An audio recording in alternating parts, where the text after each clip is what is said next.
the Article 368 touch Article 13, okay, or the fundamental rights of the Constitution.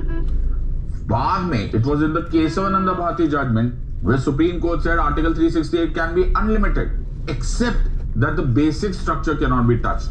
So Article 368 हमेशा से day one एक थोड़े से conflict में रहा, राइट, और वो पूरी स्टोरी हमने लास्ट वीडियो में की हुई है, वो तुम्हारी लक्ष्मीकांत के बुक के अनुसार ही हम लोगों ने किया। तो अब वी हैव अ कॉन्सेप्ट, अब हम जैसे चलते हैं, let's travel back in time जब वी आर राइटिंग आर्टिकल 368। तो let us look at the constitutional assembly process while we are writing constitution. दो चॉइसेस थी, एक चॉइस थी कि हम यूके इंग्लैंड की तरफ फंक्शन करें, क्योंकि हम लोग इंग्लैंड को बहुत सारी चीजों में ऑब्जर्व कर चुके थे।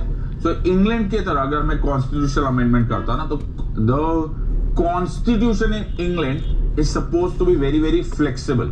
फ्लेक्सिबल क्यों बोलते हैं इसको?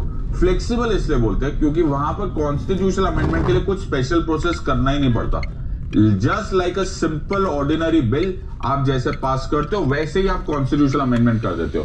सो वहां पे पार्लियामेंट के पास करीब अनलिमिटेड पावर्स है with regards to amending the constitution, और कोई मेहनत नहीं करनी पड़ती। It is like a simple majority, like a simple ordinary bill.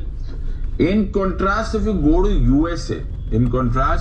To USA, तो USA has a very rigid constitution. Rigid क्यों बोलते हैं इसको? रिजिड इसलिए बोलते हैं because it is a very very very difficult process. It is almost practically impossible to amend the constitution of USA because इतना Herculean task है। Okay, वो मैं थोड़ा सा बीच में तुम्हें समझा भी दूंगा, but just remember 27th constitutional amendment act 19